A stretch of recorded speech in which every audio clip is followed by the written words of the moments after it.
나는 그날 저녁을 뼈저리게 기억한다. 2024년 추석, 강남 타워팰리스 최상층 펜트하우스. 시어머니 박 회장님이 주재하는 연례 만찬이었다. 식탁은 송편, 동그랑땡, 갈비찜, 잡채로 가득 차 있었고 겉보기엔 화목한 명절 풍경이었다. 그러나 나는 알고 있었다. 이 모든 것이 얄팍한 가식이라는 것을. 박 회장님은 늘 나를 내려다보셨다. 내가 지방대 출신의 부모님은 작은 상점을 운영한다는 이유만으로. 민호는 집안의 유일한 상속자, 대기업 상무. 나는 그저 운 좋게 이 집안에 들어온 여자였다. 술이 몇 순배 돌자 박 회장님이 잔을 내려놓고 나를 똑바로 보셨다. 지은아, 솔직히 말할게. 너는 이 집안에 맞지 않아. 민호가 왜 너 같은 여자를 골랐는지 모르겠어? 결혼 10년이 다 되어가는데 아직도 기본이 없어. 친척들의 시선이 일제히 나에게 꽂혔다. 누군가는 어색하게 웃었고 누군가는 고개를 돌렸다. 나는 젓가락을 내려놓고 고개를 숙였다. 죄송합니다, 어머니. 그러나 그녀는 멈추지 않았다. 아이도 하나밖에 못 낳고 그것도 제대로 키우지 못해. 민호가 너 때문에 얼마나 고생인지 알아? 솔직히 너 같은 며느리는 처음이야. 그 순간 옆에 앉아있던 민준이가 내 소매를 잡아당겼다. 8살인 민준이는 평소보다 창백한 얼굴로 작은 목소리를 냈다. 할머니 왜 엄마한테 그렇게 말씀하세요? 아빠가 다른 아줌마랑 호텔 간 거 봤어요. 콘돔도 샀어요. 방안이 순식간에 얼어붙었다. 민호의 얼굴이 하얗게 질렸다. 박 회장님의 눈이 흔들렸다. 친척들은 서로를 바라보며 숨을 죽였다. 민호가 급히 민준이를 끌어안으며 말했다. 민준아, 무슨 소리야. 할머니께 실례잖아. 박 회장님이 억지로 웃으며 분위기를 수습하려 했다. 아이들이요, 상상력이 풍부해서 그래요. 지은아, 아이 교육 좀 제대로 하세요. 그러나 나는 알았다. 민준이는 거짓말을 하지 않는다. 그리고 나는 이미 알고 있었다. 민호가 1년 넘게 회사 후배 서현과 불륜 중이라는 것을. 사진, 카톡, 호텔 영수증, 모든 증거를 가지고 있었다. 그동안 나는 참았다. 이혼하면 민준이 양육권도 재산 분할도 분리할 것이 분명했기 때문이다. 한국에서 체이벨 집안 며느리가 이혼하면 사회적으로 매장당한다. 박 회장님은 늘 강조하셨다. 체면이 우선이다. 집안의 명예를 지켜야 한다. 그날 밤, 만찬이 끝나고 집으로 돌아오는 차 안에서 민호가 내 손을 잡으려 했다. 여보, 오늘 어머니가 술이 과하셔서 그래? 미안해. 나는 미소 지었다. 괜찮아. 하지만 내 안은 이미 차갑게 식어 있었다. 그날부터 무언가가 깨졌다. 임계점이었다. 나는 더 이상 참지 않기로 했다. 복수는 조용히, 그러나 확실하게 시작되었다. 그 후 나는 모든 것을 관찰하기 시작했다. 민호의 출근 시간, 퇴근 시간, 주말 골프 약속, 심지어 화장실에 갈 때까지 핸드폰을 놓지 않는 습관까지. 나는 예전처럼 묻지 않았다. 대신 기록했다. 서현이 임신 8주라는 사실을 알게 된 것은 불과 일주일 뒤였다. 민호가 샤워하는 동안 핸드폰을 열어보았다. 카톡 대화는 명확했다. 서현, 오빠, 우리 아기 건강해. 회장님도 곧 아실 거지? 민호, 어머니는 이미 아셔. 지은이랑은 적당히 정리하자고 하셨어. 박 회장님이 불륜을 알면서도 서현을 만난 적이 있다는 것도 알았다. 두 사람은 이미 여러 번 비밀리에 만났다. 박 회장님은 서현의 집안을 조사했고 적합하다고 판단하셨다. 서현 아버지는 중견기업 오너, 정치권과도 연결되어 있었다. 나는 토할 것 같았다. 그런데도 나는 웃었다. 민호가 출근하며 뽀뽀를 하려 할 때 나는 자연스럽게 받아주었다.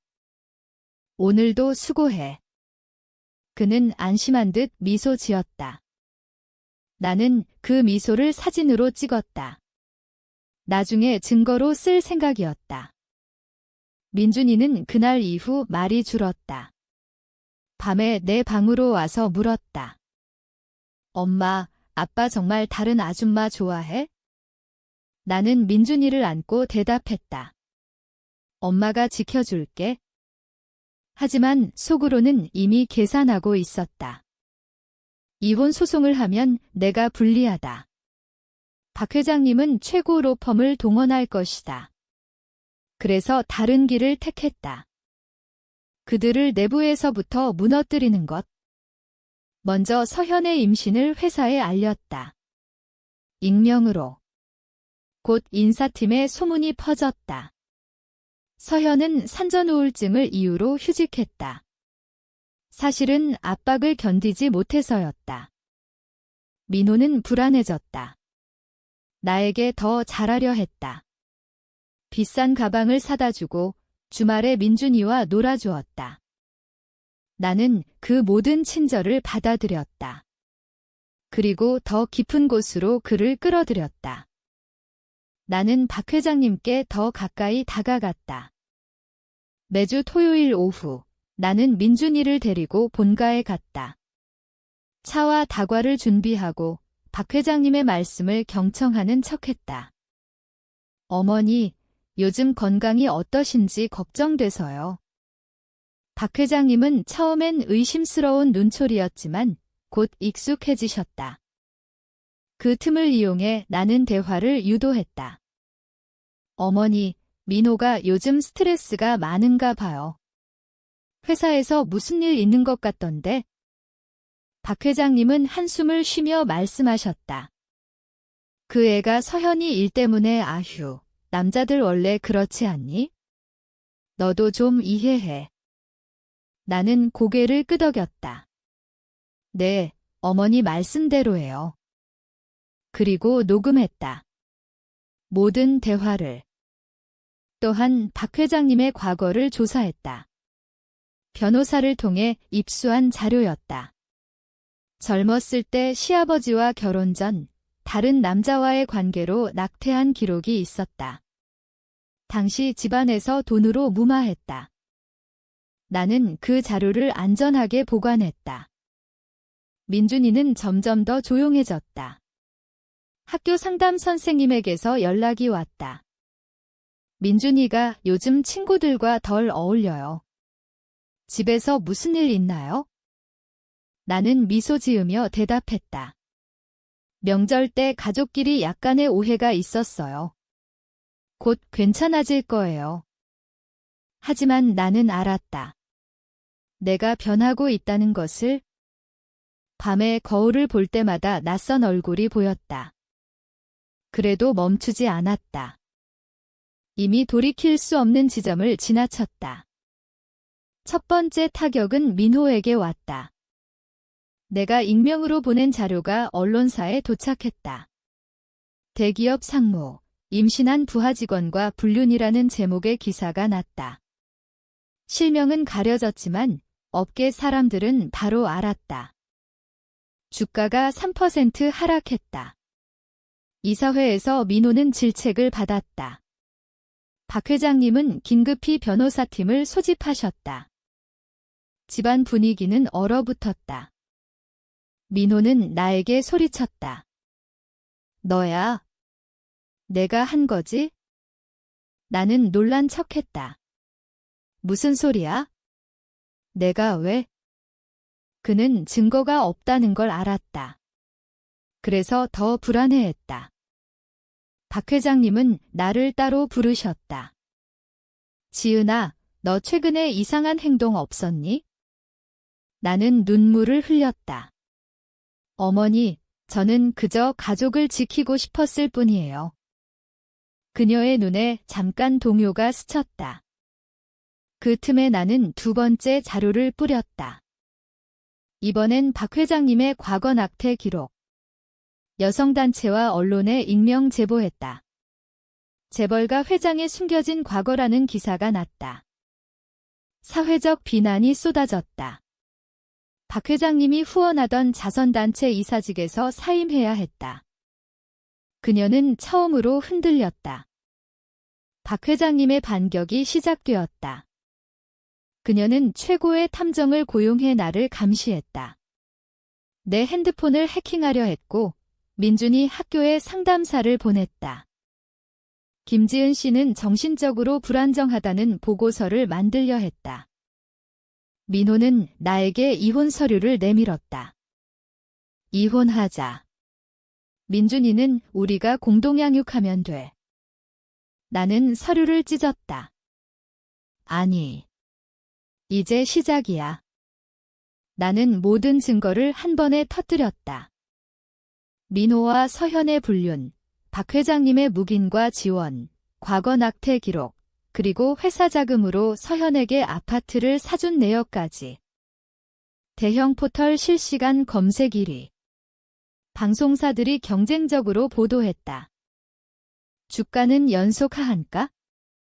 이사회는 민호를 직무정지시켰다. 박 회장님은 공식 사과문을 발표해야 했다. 목소리가 떨렸다. 민준이는 나를 피해 다녔다. 엄마 무서워.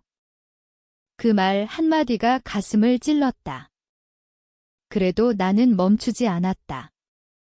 이미 늦었다. 모든 것이 끝났다.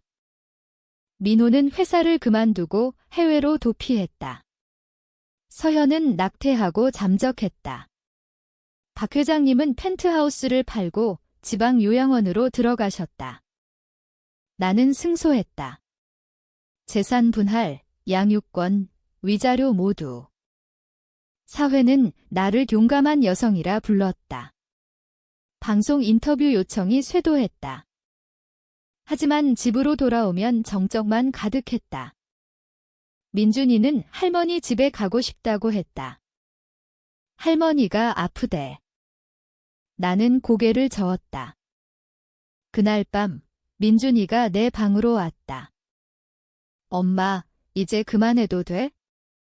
나는 대답하지 못했다. 거울 속 내 얼굴이 낯설었다. 복수는 끝났다. 하지만 나는 이미 잃어버린 것을 되찾을 수 없다. 이게 정의였을까? 아니면 내가 또 다른 괴물이 된 것일까?